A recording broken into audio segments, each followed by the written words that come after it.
Assalamualaikum warahmatullahi wabarakatuh. Kembali lagi di program Tanya Ustaz. Nah, Tribuners, di episode kali ini saya sudah bersama dengan Bapak Sidik MAG, dosen Fakultas Syariah IAIN Surakarta. Assalamualaikum Bapak. Waalaikumsalam warahmatullahi wabarakatuh. Nah, ini ada pertanyaan Bapak mengenai mengqadha puasa atau membayar hutang puasa. Seperti apa tata caranya dalam Islam? Baik, terima kasih Tribuners. Assalamualaikum warahmatullahi wabarakatuh. Menjawab pertanyaan ini, membayar hutang puasa di dalam hukum Islam dikenal dengan qadha. Jadi mengqadha ini sebetulnya berlaku bagi orang yang dia sanggup berpuasa, tapi ada halangan-halangan tertentu. Misalnya dia melakukan perjalanan jauh atau dalam keadaan sakit. Atau ada orang yang dia sebenarnya sanggup juga berpuasa, tetapi dilarang untuk berpuasa. Siapa itu? Mereka yang sedang dalam keadaan haid atau sedang dalam keadaan nifas. Nah, di dalam Al-Quran orang-orang ini mendapat keringanan untuk tidak berpuasa, tetapi dituntut untuk mengqadhanya di hari lain. Jadi di dalam Al-Quran dikatakan, A'udzubillahi minasyaitonirrajim, Bismillahirrahmanirrahim. Faman kana minkum maridun aw ala safarin fa'iddatun min ayyamin ukhra. Jadi kalau di antara kita dalam keadaan perjalanan atau dalam keadaan sakit, maka hendaklah mengqadha di hari-hari yang lain. Nah, lantas pertanyaannya bagaimana cara mengqadhanya? Jadi yang dituntut untuk diqadha adalah hari-hari yang ditinggal atau tidak dilaksanakan ibadah puasa. Nah, kemudian apakah harus segera atau nunggu kapan-kapan? Jadi sebaiknya memang dianjurkan sesegera mungkin membayar hutang puasa, dan kalau bisa berurut membayarnya. Kenapa demikian? Karena di dalam ayat Al-Quran itu ada suatu ayat yang menegaskan bahwa kita itu tidak tahu besok itu akan melakukan apa. Begitu dalam Al-Quran. Bahkan dilanjutkan, kita juga tidak tahu akan wafat di bumi mana.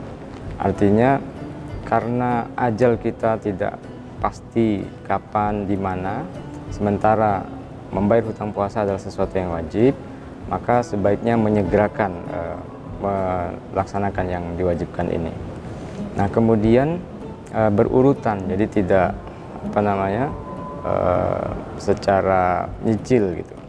Tetapi meskipun begitu, di dalam Islam juga diperbolehkan, misalnya karena ada kesibukan pekerjaan dan lain-lain yang membuat kita sulit untuk melaksanakan sesegera mungkin, lalu tidak bisa berurutan, itu diperbolehkan juga melaksanakannya. Yang penting jangan sampai pada bulan puasa atau bulan Ramadan berikutnya.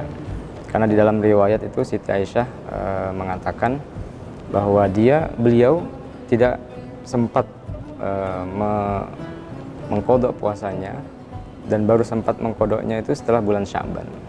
Jadi artinya ini boleh untuk mengqadhanya di akhir bulan menjelang bulan Ramadan. Lalu kemudian bagaimana kalau sampai Ramadan berikutnya juga belum sempat mengqadha puasanya? Nah, ini ada beberapa pendapat, diantaranya kalau orang tidak sempat membayar hutang puasa, lalu kemudian datang Ramadan berikutnya, maka dia dianjurkan untuk tetap melaksanakan ibadah Ramadan, tapi setelah itu dia mengqadha hutang tahun sebelumnya. Berapa banyak mengqadhanya? Ya sesuai waktu yang dia tinggalkan tidak berpuasa. Nah, cuma kalau dia meninggalkannya tidak ada alasan yang sesuai dengan syariat, misalnya ada unsur lalai dan seterusnya, maka selain mengqadha, dia juga dituntut untuk membayar fidyah. Tapi kalau dia meninggalkan membayar hutang itu karena memang ada alasan syar'i, misalnya sakit dan seterusnya, dia tidak dituntut untuk bayar fidyah, dia hanya dituntut mengqadhanya. Untuk membayar fidyahnya sendiri seperti apa, Pak, tata caranya? Ya, jadi fidyah ini sebetulnya memberi makan fakir miskin sebesar biaya makan minumnya yang standar yang dikeluarkan oleh yang bersangkutan sehari-hari.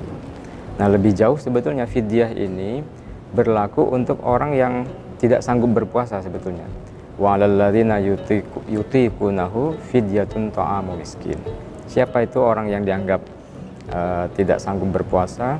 Orang yang sudah tua, ya, orang yang sakit kronis, yang sakitnya tidak sembuh-sembuh gitu ya. Ini orang yang dianggap tidak sanggup berpuasa. Termasuk juga di dalamnya sebetulnya ibu hamil dan menyusui. Cuma terkait ibu hamil dan menyusui ini ada perilaku khusus. Misalnya Imam Asy-Syafi'i berpendapat kalau ibu hamil dan menyusui ini tidak berpuasa karena khawatir terhadap kondisi dirinya atau khawatir terhadap kondisi diri dan bayinya, maka dia diharuskan untuk membayar fidyah.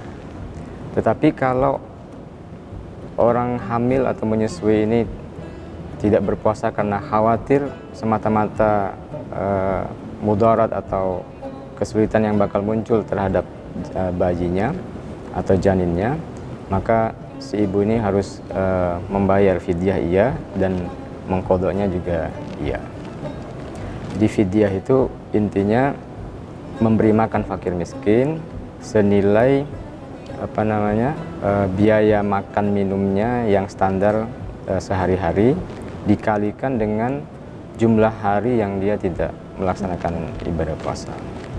Nah, itu Tribuners penjelasan mengenai mengqadha atau membayar hutang puasa. Nah, semoga bermanfaat ilmunya. Wassalamualaikum warahmatullahi wabarakatuh. Terima kasih sudah nonton.